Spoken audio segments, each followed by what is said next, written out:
I enter. I'm dressed to the nines. Mike sits on the couch. He holds a Vogue magazine. I spot it. Are you looking for makeup tips? What? The magazine. Why are you reading it? Oh, Grace and I are looking to renew our wedding vows. So she wants me to look up dress ideas for her. Why? And why would she choose you for that assignment of all people? Grace wants to make the dress from scratch. And she chose you as that person to look for the dress ideas? You. Yeah? What's your point? I'm stylish when I want to be. I would think you'd know that already. And the sad thing is, you actually believe that. Wow, you're stupid. Come on, I am stylish. You want me to set up a catwalk for me to prove that? I kinda do. Yeah. Well, you say another word, and I'll do it in a flash. You're wearing a sweatshirt with a horse's ass as its logo. So what? This looks... Damn, I've got porridge stains on this sweatshirt. You were saying you were stylish. Fine. I'll get Grace to get her own ideas. She can leave me the hell alone. Great plan. I'm glad I could help. Speaking of dresses, you look stunning tonight. Twirl for me. I twirl for Mike. Oh, if I weren't happily married, you'd be rejecting me right now. If you weren't my best pal, I would have fired you the second you said your words. Fair enough. I'll behave myself.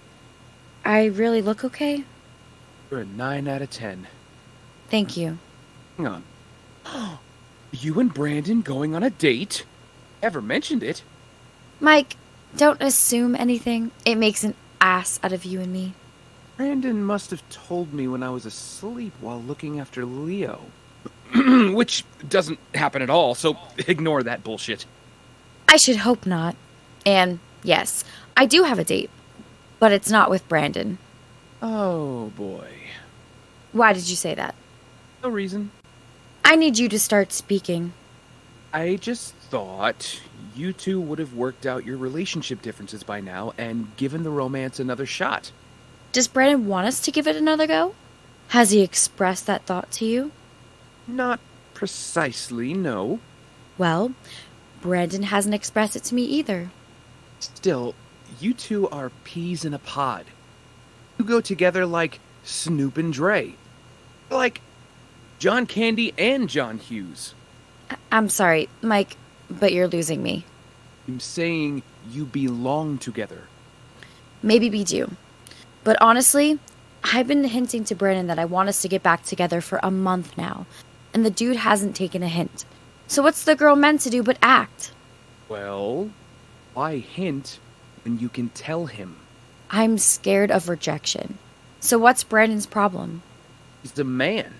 Speaking on behalf of my own gender, when have men ever read the signs? It's never in Neverland. I'm going on this date, and that's that. So what? Go play games with him by dating other men until... what? I'll play games until your best bud has the guts to ask me out. Until then, he'll have to suffer. Oh, that's cruel, Whitney. Then speak to him. Get him to ask me out. If you care about him, you'll do it. Okay, how about this? You hold off on dating other men, and I'll get Brandon to... Nope. Not interested in waiting. I need to put pressure on Brandon. He'll have to act when he knows I'm on the date.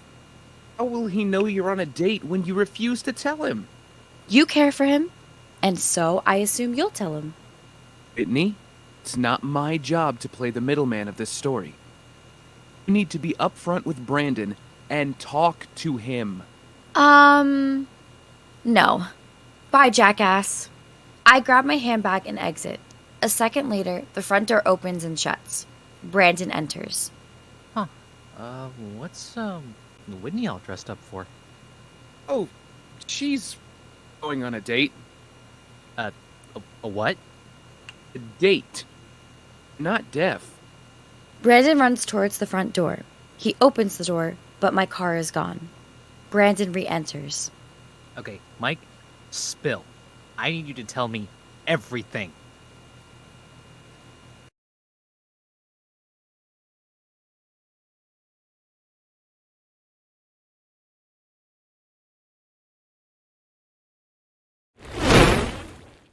Brandon whisks cookie dough with a mixer. Leo signs, "What's wrong with my dad?"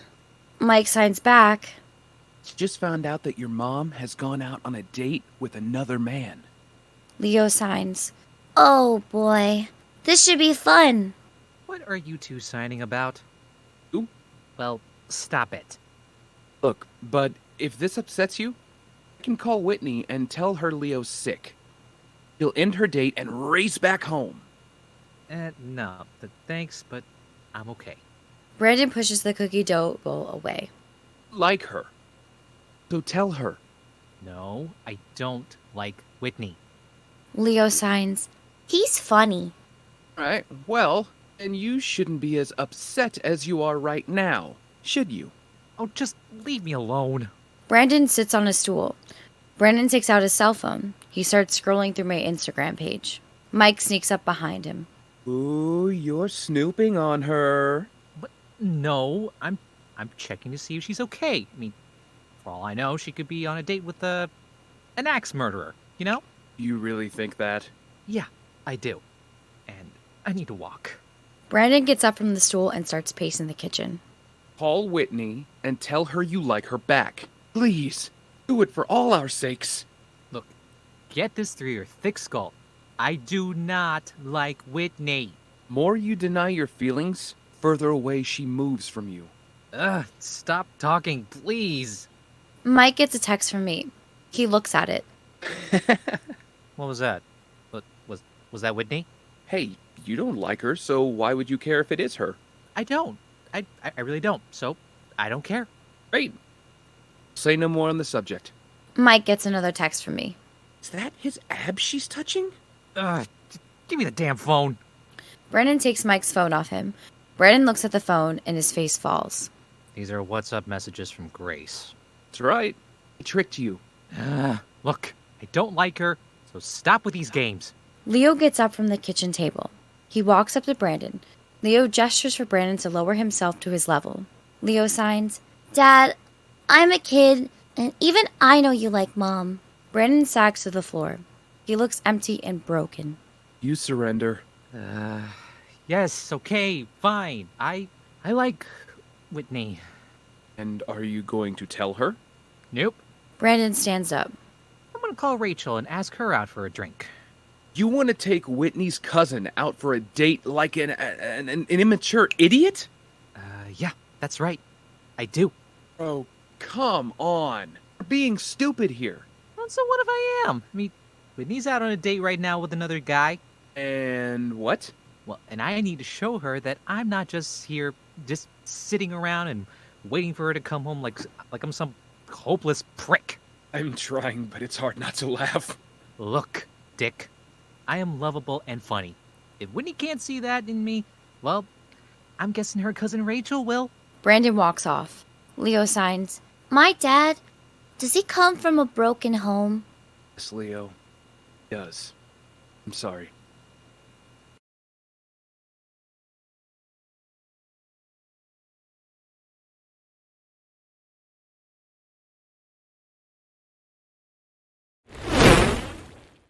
I open the front door. I put away my keys as Mike enters. "So, does Brandon know I went on a date?" Sure does. Was he jealous at all? Not especially. What do you mean? I'm not sure it's my place to say. Do you need me to, kick you in the balls to get you to speak? According to Brandon, he's on a date. Mike moves away, and I follow him into the living room. Brandon's dating? Who? Who's the tramp? Rachel. Do we know a Rachel? Yeah. She's petite, blonde, average-looking boobies. Yeah, I don't know who that is. Christ. Brandon is dating your cousin, Rachel. My cousin Rachel? That's right. Brandon wouldn't do that to me, so I think you're mistaken. I thought you wouldn't have eyes for another man. But I guess I was mistaken about that, too. How long has he been dating Rachel? It started tonight. Before or after you told him I went on a date? After. So Brandon wants revenge. No. He wants to make you pay for looking elsewhere when he knows you like him. I can't believe he'd do this to me. Well, it's happened. So what's your next move? How do you want to tackle this? I'm telling Brandon I'm engaged. Of course you are. If Brandon thinks he can punish me by dating my cousin, then I can just be as cruel as he is to me. I'm not even gonna bother to try to talk you out of your plan. Pointless. The front door opens. Brandon enters. I walk over to him and I put on a smile. Hey, Whitney. Look, I wanted you to hear this from me before Mike told you, but, I'm dating your cousin, Rachel. I heard. Mike told me. Oh, well, I hope that's okay. It's a free world. Do what you like. Well, I'm glad there are no hurt feelings. There isn't. None whatsoever. So Brandon, Whitney has her own news to tell you. It's, quite a biggie, so seatbelts are advised. Oh? It's nothing. I figured. What does that mean? Well, I mean, you don't see guys past a second date, so I'm just guessing your last date didn't exactly go according to plan. For your information, ass muncher, I'm engaged. I'm engaged to be married. With that, I walk off. We hope you're enjoying this episode of I've Got You. That Love podcast has over 190 episodes out now. If you'd like to help us continue making great love stories for you, please consider joining our Patreon page for a low monthly fee of $1. We also have this episode script if you'd like to read whilst listening to it. The link is on the show page. Every penny of your money will go into helping us make even better content for you, the audience, to enjoy. Thank you for your kindness, and have a great day. I shut the door to Leo's bedroom. Brandon walks over. Leo is fast asleep. He is so cute. Yeah, he is. So anyway, what do you mean you're, engaged? Well, what do you mean you're dating Rachel? You can't be engaged, Whitney. And why the hell not? Well, I forbid it. You forbid it. And what? Do I have to do what you say? Is that how things go? Precisely. You're gonna end your relationship. Not until you stop seeing Rachel. Alright. How do I know you're not tricking me? How would I trick you? Well, you could get me to dump Rachel so that I'm all alone. And what? And then you can push forward with your relationship with the douchebag that you're dating and then hammer a nail into what is left of my heart. That seems a little excessive. I don't care enough for you to want to do that. Mike enters. I'm sorry. You spent a minute listening to this chat, and enough is enough. Don't you dare, Mike. Brandon, Whitney wanted to make you jealous by dating the douchebag. Oh, really? And why is that? She did it because she likes you. Ha! I knew it! And Whitney, Brandon didn't go out with Rachel. He called about 20 minutes after he saw her and asked me if Brandon had a head injury. I laughed a lot. But that's not the point. I knew it was a lie. Brandon was upset with you for going on a date, which is why he wanted revenge. Why was he jealous? That's for you to know by talking to him. Bye. Mike exits. Why were you jealous? Maybe I like you. I smile. I need a firmer answer than that. Fine. I like you. Again. And to be clear, you'd never have eyes for anyone else. Is that correct? Do I have to answer that? If you want me, you will answer it. Yes. You're the only woman I have eyes for. Well, that said, it could change if suddenly Rihanna found me sexy. Yeah, good luck with that. Come on, I was kidding. Even if you weren't, I wouldn't let you out of my sight. Okay, you win. I only have eyes for you. I'm glad to know that. Now, come here. Brandon walks over to me. I kiss him. We break the kiss and smile. This relationship has started the race. We sound out.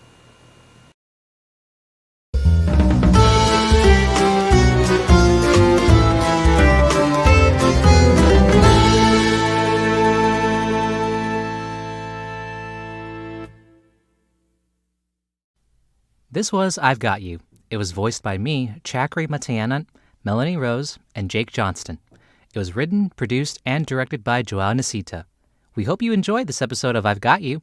Please leave us a review on Apple Podcasts and Spotify, and be sure to subscribe to the podcast on all your favorite podcast listening apps. That Love Podcast is active on Twitter at ThatLovePod and on Instagram and Facebook at That Love Podcast.